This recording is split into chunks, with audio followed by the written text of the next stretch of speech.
Hi ಕನ್ನಡದ YouTube ಚಾನಲ್‌ಗೆಲ್ಲ ಅಭ್ಯರ್ಥಿಗಳಿಗೆ ವಿದ್ಯಾರ್ಥಿನಿಯರಿಗೆ ಸ್ವಾಗತನ ತಿಳಿಸ್ತಾ, ಇದೀಗ ಸಾಕಷ್ಟು ಒಂದು ಶಿಕ್ಷಕ ಹುದ್ದೆಯ ಒಂದು ಆಕಾಂಕ್ಷಿಗಳೇನಿದ್ದಾರಲ್ಲ, ಅವ್ರುಗಳಿಗೆ ಬರ್ತಿರತಕ್ಕಂಥ ಒಂದು ಪ್ರಶ್ನೆ ಅಥವಾ ಗೊಂದಲ ಆಗ್ತಿರೋದೇನಂದ್ರೆ, ಒಂದು ಬಿ.ಎಡ್ ಅಥವಾ ಡಿ.ಎಡ್ ಕಂಪ್ಲೀಟ್ ಮಾಡಿ ಅಭ್ಯರ್ಥಿಗಳು ಟಿ.ಇ.ಟಿ ಎಕ್ಸಾಮ್‌ಗಳನ್ನ ಕ್ಲಿಯರ್ ಮಾಡಿ, ಒಂದು ಎಚ್.ಎಸ್.ಟಿ.ಆರ್ ಆಗಿರ್ಬೋದು, ಜಿ.ಪಿ.ಎಸ್.ಟಿ.ಆರ್ ಆಗಿರ್ಬೋದು, ಇತರೆ ಒಂದು ಶಿಕ್ಷಕ ಹುದ್ದೆಗಳಿಗಾಗಿ ಕಾಯ್ತಾ ಇದ್ದಾರೆ ಅಂತ ಹೇಳ್ಬೋದಾಗಿರುವಂಥದ್ದು. ಅವ್ರುಗಳಿಗೆ ಸಂಬಂಧಪಟ್ಟಂತೆ ಒಂದು ಸಾಮಾಜಿಕ ಮಾಧ್ಯಮಗಳಲ್ಲಾಗಿರ್ಬೋದು, ಮಿನಿಸ್ಟ್ರಿಗಳು ಕೂಡ ಒಂದೊಂದು ಸಂದರ್ಭದಲ್ಲಿ ಒಂದೊಂದು ಮಾಹಿತಿಗಳನ್ನ ಕೊಡ್ತಾರೆ. 26,000 ಪೋಸ್ಟು, 18,000 ಪೋಸ್ಟು, 5,000 ಪೋಸ್ಟು ಹಾಗಿದ್ರೆ ಎಷ್ಟು ಹುದ್ದೆಗಳಿಗೆ ಒಂದು ನೇಮಕಾತಿ ಪರೀಕ್ಷೆ ಆಗುತ್ತಾಗಿದ್ರೆ ನೇಮಕಾತಿ ಒಂದು ಕರೀತಿದ್ದಾರೆ ಶಿಕ್ಷಕರ ನೇಮಕಾತಿಗೆ ಮತ್ತೆ ಯಾವಾಗ ಕರೀತಾರೆ ಅಧಿಸೂಚನೆ ಯಾವಾಗ ಸೊ ಹಲವಾರು ಗೊಂದಲಗಳು ಆಗ್ತಿದೆ ಅಂತ ಹೇಳ್ಬೋದಾಗಿರುತ್ತೆ.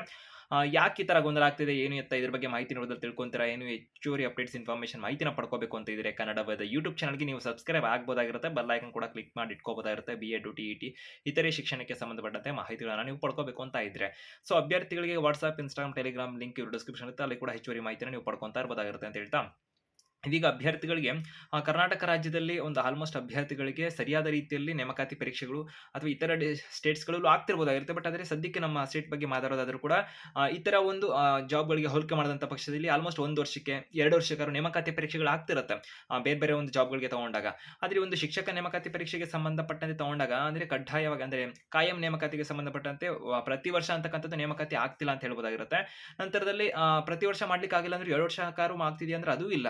3 ವರ್ಷ, 4 ವರ್ಷ ಗ್ಯಾಪ್‌ಗಳು ತುಂಬಾನೇ ಆಗುತ್ತೆ ಅಂತ ಹೇಳ್ಬೋದು. ಮತ್ತೆ ಆದಂಥ ಸಂದರ್ಭದಲ್ಲಿ ಅಡ್ವಾಂಟೇಜ್ ಏನಾಗಿರುತ್ತೆ ಅಂದ್ರೆ, ಒಂದು ಸಲ ಏನಾರ ನೇಮಕಾತಿ ಪರೀಕ್ಷೆಗೆ ಕರೆದ್ರೆ ತುಂಬಾ ಪೋಸ್ಟ್‌ಗಳನ್ನ ಒಂದು ಶಿಕ್ಷಕ ನೇಮಕಾತಿ ಪರೀಕ್ಷೆಯಲ್ಲಿ ಕರೀತಾರೆ ಅನ್ಬೋದು. ಸೊ ಇವಾಗ ಒಂದು ಕಳೆದ ವರ್ಷಗಳಿಂದ ಆಗಿರ್ಬೋದು, ನೇಮಕಾತಿ ಪರೀಕ್ಷೆನ ಕರೀದೇ ಇರೋದ್ರಿಂದ ಒಂದು 2, 3 ವರ್ಷದಿಂದ ಆಲ್ಮೋಸ್ಟ್ ಅಭ್ಯರ್ಥಿಗಳಿಗೆ ಏನ್ ಕಾರಣಕ್ಕೆ ಅಂತಕ್ಕಂಥದ್ದು ಸಾಮಾನ್ಯವಾಗಿ ಗೊತ್ತಿರುತ್ತೆ ನಿಮ್ಗೆ. ಒಂದು ಸರ್ಕಾರದ ರೀಸನ್ಸ್ ಆಗಿರ್ಬೋದು, ಬೇರೆ ಬೇರೆ ರೀಸನ್ಸ್‌ಗಳು ಇದಾವೆ. ಬಟ್ ಇವಾಗ ನೇಮಕಾತಿ ಪರೀಕ್ಷೆಗೆ ಸಂಬಂಧಪಟ್ಟಂತೆ ಒಂದು ನೇಮಕಾತಿಯಕ್ಕೆ ಸಂಬಂಧಪಟ್ಟಂತೆ ಎಷ್ಟು ಹುದ್ದೆಗಳು, ಅದಕ್ಕೆ ಸಂಬಂಧಪಟ್ಟಂತೆ ಒಂದು ಕ್ಲಾರಿಟಿನೇ ಸಿಗ್ತಾ ಇಲ್ಲ ಅಂತ ಹೇಳ್ಬೋದಾಗಿರುತ್ತೆ. ಎಷ್ಟು ಹುದ್ದೆಗಳು ಖಾಲಿ ಇದಾವೆ. ಒಂದೊಂದು ಸಂದರ್ಭದಲ್ಲಿ ಒಂದೊಂದು ಮಾಹಿತಿಗಳು ಲಭ್ಯ ಆಗ್ತಿರುತ್ತೆ. ಓಕೆ, ಹುದ್ದೆಗಳು ಎಷ್ಟು ಖಾಲಿ ಇದೆ ಅಂತಾದ್ರೂ ಒಂದು ಕ್ಲಾರಿಟಿ ಅಂತ ಇರುತ್ತೆ ಅನ್ಕೊಳ್ಳಿ ಡಾಟಾ. ಬಟ್ ಆದ್ರೆ ಗವರ್ನಮೆಂಟ್ ಅವರು ಎಷ್ಟು ಹುದ್ದೆಗಳಿಗೆ ನೇಮಕಾತಿ ಮಾಡ್ತಾರಾಗಿದೆ.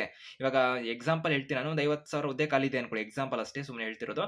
ಸೊ 50,000 ಹುದ್ದೆ ಖಾಲಿ ಇದೆ ಅಂದ್ರೆ 50,000ಕ್ಕೆ ನೇಮಕಾತಿ ಒಂದೇ ಸಲ ಮಾಡ್ಬಿಡಲ್ಲ ಅವರು. ಸೊ ಒಂದು 10,000 15,000 ಈ ತರಾನು ಮಾಡ್ದೇನೆ ಒಂದು ಕ್ಲಾರಿಟಿ ಇನ್ಫಾರ್ಮೇಷನ್ ಅದಂತೂ ಸಿಗ್ತಾ ಇಲ್ಲ. ಒಂದೊಂದು ಆರ್ಟಿಕಲ್‌ಗಳಲ್ಲಿ, ಒಂದೊಂದು ಸೋಷಿಯಲ್ ಮೀಡಿಯಾಗಳಲ್ಲಾಗಿರ್ಬೋದು ಅಥವಾ ಒಂದೊಂದು ಮಿನಿಸ್ಟ್ರಿ ಆಗಿರ್ಬೋದು, ಒಂದೊಂದು ಸಂದರ್ಭದಲ್ಲಿ ಒಂದೊಂದು ಮಾಹಿತಿ ಕೊಡ್ತಾರೆ. 26,000 ಕರಿತೀವಿ, ನೇಮಕಾತಿ ಪರೀಕ್ಷೆ ಮಾಡ್ತೀವಿ ಅಂತ ಹೇಳ್ತಾರೆ. ಮತ್ತೆ ಕೆಲವೊಂದು ಸಂದರ್ಭದಲ್ಲಿ 5,000 ಕರಿತೀವಿ ಅಂತಾರೆ. ಕೆಲವು ಸಾರಿ 18,000 ಅಂತ ಹೇಳ್ತಿದ್ದಾರೆ. ಅದರ ಬೇಸ್ ಮೇಲೆ ಕೆಲವೊಂದು ಆರ್ಟಿಕಲ್‌ಗಳು ಪ್ರಿಂಟ್ ಆಗುತ್ತೆ ಅಂತ ಹೇಳ್ಬೋದಾಗಿರುತ್ತೆ. ಈಗ ಒಂದು ಶಿಕ್ಷಕ ಹುದ್ದೆ ಆಕಾಂಕ್ಷಿಗಳಿಗೆ ಎಷ್ಟು ಮಾಡ್ತಿದ್ದಾರೆ? ಎಷ್ಟು ನೇಮಕಾತಿಗೆ? ಯಾವುದನ್ನ ನಂಬಬೇಕು? ಅಥವಾ ನಿಜವಾಗ್ಲೂ ನೇಮಕಾತಿ ಪರೀಕ್ಷೆ ಆಗುತ್ತಾ ಇಲ್ವಾ? ಯಾವಾಗ ಆಗುತ್ತೆ? ಒಂದೊಂದು ಡೌಟ್ಸ್‌ಗಳಿದೆ ಅಂತ ಹೇಳ್ಬೋದಾಗಿರುತ್ತೆ. ಆ ಕಾರಣಕ್ಕೆ ಅವರು ಪ್ರಿಪರೇಷನ್‌ಗಳನ್ನು ಮಾಡ್ಲಿಕ್ಕೆ ಆಗ್ತಾನೆ ಹೋಗ್ಬೋದಾಗಿರುತ್ತೆ ಒಂದು ಗೊಂದಲದ ನಡುವೆ. ಮತ್ತಿವಾಗ ಅಧಿಸೂಚನೆ ಯಾವಾಗ? ಇವಾಗ ಒಂದು ಟಿ.ಇ.ಟಿ ಎಕ್ಸಾಮ್ ನಡೆಯುವಂಥ ಸಂದರ್ಭದಲ್ಲಿ ಕೂಡ ಒಂದು ಮಾಹಿತಿಗಳು ಬಂತು.